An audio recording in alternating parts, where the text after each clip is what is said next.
Hi there. In this episode, Synth Lore, the Korg Wavestation series of synthesizers. The original Wavestation keyboard and the EX model, the Wavestation AD, and the Wavestation SR. I'm going to discuss my feelings about the Korg Wavestation series of synthesizers, compare them sonically and spec-wise to an Alesis QS7, and take a look inside the unit. I'm also going to do a quick listening quiz at the end to compare the sounds of the Wavestation series against the Alesis QS7. You can decide which sounds better and see if you can guess which one is which. I understand that this may not be a fair comparison in some people's minds. The Alesis QS7 is technologically 6 years newer than the Wavestation, but I still think you'll find the quiz challenging. As I often do, a little history. I talked about this in another episode. A guy I knew in Miami got an original Korg Wavestation when he was playing as a side musician in a named band. He didn't own the Wavestation, but he had it in his apartment and demoed it to me, circa 1990, which was the year that the unit came out. It sounded like nothing I'd ever heard before. The wave sequences were mesmerizing and totally unique. It didn't have a lot of front panel controls, but the screen was the biggest screen I'd ever seen on a synthesizer at that time. I remember him telling me that I should buy one to write music. The original retail price was $2,195. He must have thought that I had money, which I didn't. That kind of money was way more than I could afford. My memory of the Wavestation faded for a while, but those ever-evolving pads and wave sequences didn't. I don't know why it took me so long to purchase one when I was finally in a position to do so. I imagine I'm like everyone else. We're all building our arsenals of sounds and studio equipment. If we had tons of cash, we could build out our studios with all the equipment we need pretty quickly. But most of us are on a budget. It takes time and money to get to a certain level of studio functionality. Other keyboards of that time from the big three manufacturers, and by the big three I mean Korg, Roland, and Yamaha. And of course, the big one at that time was the M1, the best-selling 61-note keyboard of all time. The Roland D50 was available through 1990, but sales had been crushed by the M1. The Roland D70 was also available through 1990, but it had been a bitter disappointment, I think, for Roland. The DX7 II product line had finished production the year before. Yamaha had introduced the SY77 in 1989. It was still out in 1990, but it cost $3,000. The next year they released the SY99, which cost $4,000. Also at this time, samplers were very popular. When the Wavestation came out, here's the technology that was generally available, either new or used. Pure analog synths, digital synths, wavetable synths, digital analog synth hybrids, romplers, samplers. So wave sequencing was something new. It was truly spectacular for the time. I don't know for sure, but I don't think anyone other than Korg has ever released a product with wave sequencing. I'll throw some specs for the Wavestation and the QS7 up on the screen so you can compare. I purchased my first unit, a Wavestation EX, from a local guy. This was circa 2012. I drove to the guy's house. He had it sitting on a very nice grand piano. He showed it to me working. It was in mint condition, and I left with the keyboard and the manuals. As a studio guy, I go through phases of expansion and contraction as far as the gear I own. Part of it is due to the amount of rack space I have. I purchased a Wavestation AD and decided to sell the Wavestation EX. I had almost instant regret. I repurchased another one within about a year or two. This one is an original model, not an EX model. I'll talk about the differences in a minute.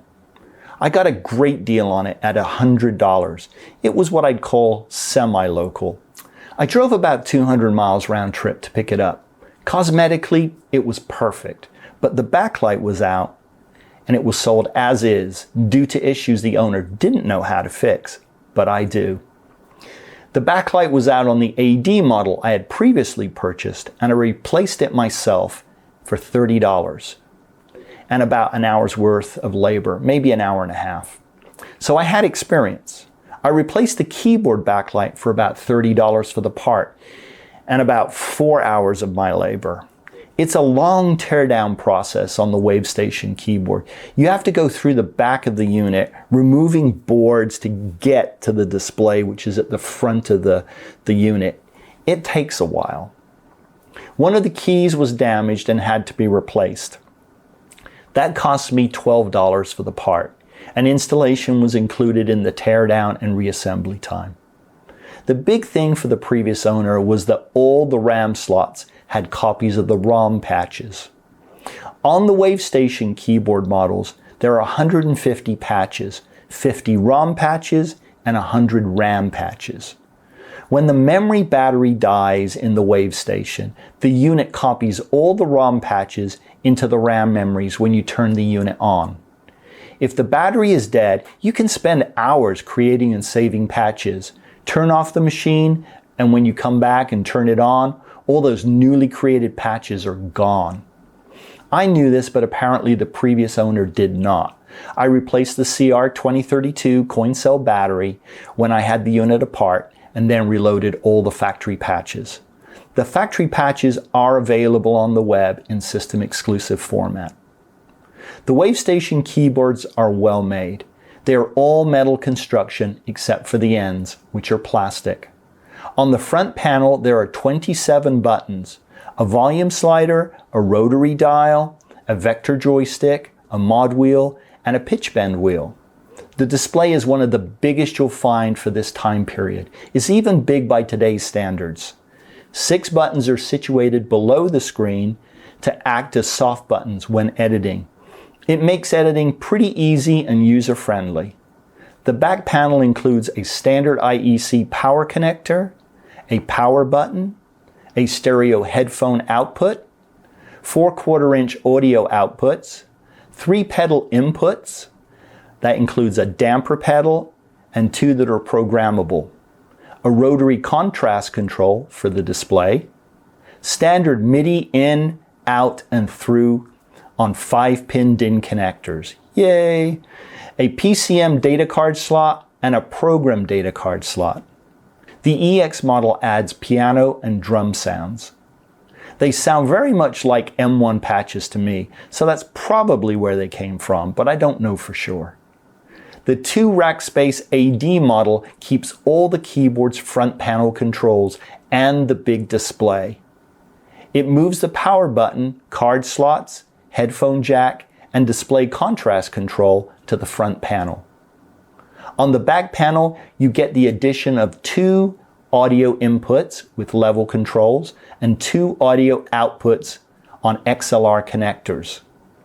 The number of pedal inputs is reduced from 3 to 2, which makes sense because if you're controlling it from a master controller or another keyboard, you'll probably have a pedal plugged into that device. It uses a standard IEC connector for powering the unit. The audio inputs are to allow you to use the device as an effects processor and for vocoding. I love vocoding, and I have an episode on vocoding. Only the AD has the ability to process external audio signals. Also on the front panel are 2 3-segment LED VU meters to monitor input levels.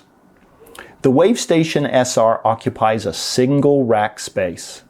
On the front panel, you get the power button, 2 card slots, a headphone jack, 14 buttons, a volume control, and a vector joystick.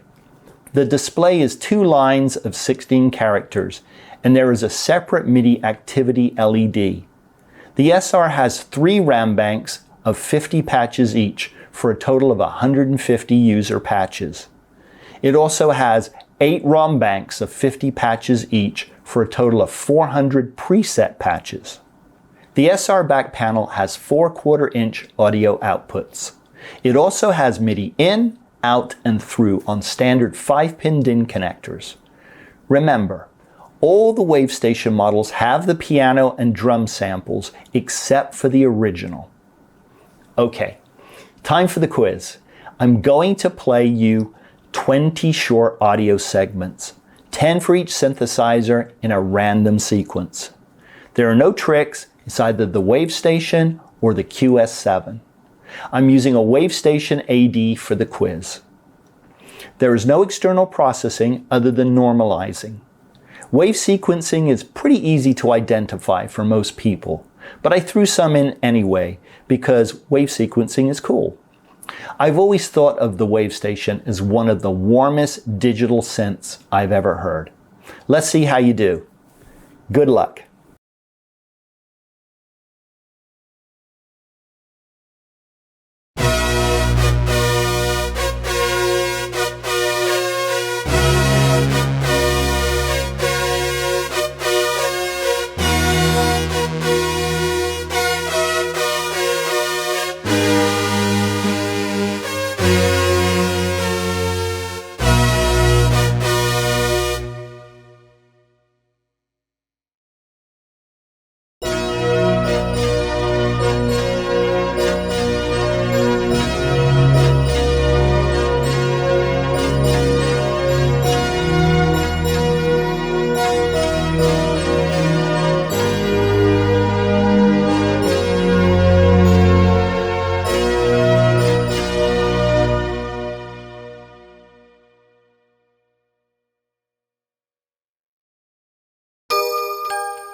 So how did you do? I'll tell you right now that I'm very biased. I love the Wavestation. When it comes to the piano sounds, they're not going to win any awards. That's also true for the drums. I imagine that after the release of the original Wavestation, Korg thought they had to include piano and drum sounds. Back in the day, for many people, an original Wavestation would not have been a good first synthesizer because it didn't have piano and drum sounds. The EX model rectified that. And they are at least as good as the M1 because they're probably from the M1. I said at the start of this episode that the comparison of the Wavestation to the QS7 might not be fair. In several ways, it's not fair to either instrument. No other instrument in the 90s had wave sequencing other than the Wavestation. The tiny 4 megabytes of 16-bit sample ROM is utilized to the fullest with wave sequencing and for general sound generation. Note the original Wavestation only had 2 megabytes of sample ROM.